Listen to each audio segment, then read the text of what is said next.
जय सिया राम भाई सभी को। तो आज हम बात करेंगे सबसे पहले आरवीएन शेयर के बारे में। तो आरवीएन आप देख सकते हैं आज इसने हाई बनाया 392 का और क्लोजिंग दिया 387 पर। तो स्टॉक बजट के जैसे जैसे पास आ रहे हैं वैसे रेलवे स्टॉक्स में तेज़ी देखने को मिल रही है। सभी रेलवे स्टॉक्स में तेज़ी देखने को मिल रही है। और ये तेज़ी कहाँ तक जाती है, इस बार इन्हें बजट में क्या मिलता है, ये देखना दिलचस्प होगा कि कैसे गवर्नमेंट इन्हें खुश करती है, रेलवे सेक्टर को क्या क्या अनाउंस करती है। आपका अगला शेयर है इरेडा। तो इरेडा शेयर में आप देख सकते हैं आज इसने हाई बनाया 143 का और क्लोजिंग दी 140 पर। तो स्टॉक में जब से जैनसोल का कर्ज वाला कांड हुआ था तब से ये स्टॉक में ठंडा पड़ा था ये स्टॉक। अब स्टॉक में धीरे धीरे मोमेंटम बनता हुआ दिख रहा है। और आपको पता है लोन का थोड़ा बिजनेस ऐसा ही होता है बस कि पैसा देना आसान, निकालना बहुत मुश्किल है। इन कंपनियों के साथ ये कंपनियाँ इस चीज़ को बहुत अच्छी तरीके से फेस करती हैं।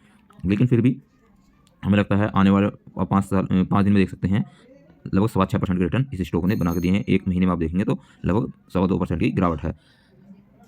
मुझे लगता है आने वाले टाइम में ये फिर दोबारा से मल्टीबैगर रिटर्न प्रोवाइड करेगा हमें।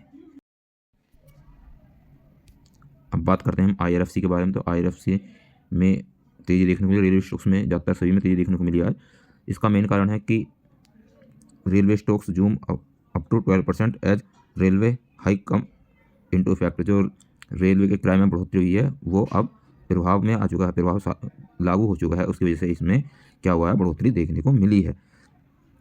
तो आप देख सकते हैं रिटर्न बहुत शानदार है और बजट का भी दौर चलने वाला है अब, क्योंकि अब से दिसंबर में भी थोड़े दिन रह रहे हैं। अब ऐसा नहीं कि ज़्यादा दिन बचे हैं, थोड़े दिन रह रहे हैं और उसके बाद फिर आपका जनवरी बीच में, उसके बाद बजट का अनाउंसमेंट हो जाएगी फरवरी में। तो उससे पहले बजट ये बहुत तेज़ स्टॉक भागते हैं।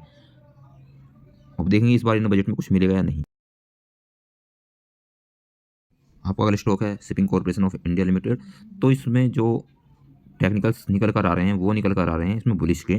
तो स्टॉक में इसलिए तेज़ी देखने को मिल रही है। आप देखेंगे 5 दिन में लगभग 10% की, एक महीने में आप देखेंगे तो गिरावट। तो पिछले एक महीने में 10% से ज़्यादा टूट चुका था। अब इस स्टॉक में मोमेंटम बनता हुआ दिख रहा है। तो स्टॉक शानदार है। स्टॉक अभी छोटा स्टॉक है, इतना बड़ा स्टॉक नहीं है। तो हो सकता है कि आपको बहुत अच्छे रिटर्न आने वाले टाइम में दे दें। तो अब बात करते हैं अगले शेयर की। तो अगला शेयर है आपका टाइटन कंपनी, बहुत बड़ी कंपनी जिसमें राकेश झुनझुनवाला जी ने बहुत अच्छे रिटर्न बनाए थे जिस स्टॉक से।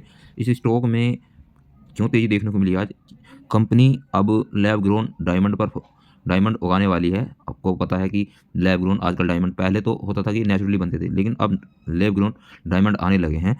तो उस सेक्टर में भी कंपनी कदम रख रही है, जिसकी वजह से देखा जा रहा है कि कंपनी को आने वाले टाइम में बहुत अच्छा प्रॉफिट मिल सकता है इस बिजनेस से। उसकी वजह से स्टॉक में तेज़ी देखने को मिली। तो जब बात करते हैं हम हिंदुस्तान कॉपर्स की, तो हिंदुस्तान कॉपर्स बहुत ज़्यादा तेज़ी दिखा रहा है। 5 दिन में देखेंगे तो आपको लगभग 30.5% रिटर्न दिखाई देंगे और एक महीने में आप देखेंगे तो लगभग 50% के आपको रिटर्न दिखाई देंगे। स्टॉक में इतनी तेज़ी क्यों बनी है? स्टॉक में तेज़ी इसलिए बन रही है क्योंकि कॉपर ने एमसीएक्स मार्केट में बहुत तगड़ा अपना हाई बनाया है, मतलब ऑल टाइम हाई पर चल रहा है इसका प्राइस, जिसकी वजह से स्टॉक में तेज़ी देखने को मिल रही है। नेक्स्ट गोल्ड और सिल्वर के बाद जो सबसे ज़्यादा डिमांड है वो कॉपर की इस टाइम मार्केट में चल रही है, जिसकी वजह से हिंदुस्तान कॉपर्स में बहुत ज़्यादा तेज़ी देखने को मिल रही है। अगले शेयर की बात करते हैं। अगला शेयर आपका हिंदुस्तान जिंक्स। तो हिंदुस्तान जिंक में आप देख सकते हैं बहुत ज़्यादा तेज़ी देखने को मिली है। 5 दिन में आप देखेंगे तो लगभग 10% रिटर्न, एक महीने में आप देखेंगे तो लगभग 35% के रिटर्न, 6 महीने में आप देखेंगे तो लगभग 41% के रिटर्न। तो ये भी हिंदुस्तान कॉपर की तरह ये भी बहुत तेज़ स्टॉक भाग रहा है। इसका मेन कारण ये है, कंपनी हिंदुस्तान जिंक जो है ये वर्ल्ड की टॉप 5 सिल्वर जो एक्सपोर्ट करती हैं, प्रोड्यूस करती है कंपनी, उनमें से है ये कंपनी एक। तो उसकी वजह से स्टॉक में बहुत ज़्यादा तेज़ी देखने को मिल रही है। आपको पता ही है कि किस तरीके से रेट चांदी के लगातार ऊपर जा रहे हैं, बहुत ज़्यादा तेज़ी से ऊपर चांदी के रेट जा रहे हैं। उसकी वजह से इस स्टॉक को भी फ़ायदा हो रहा है।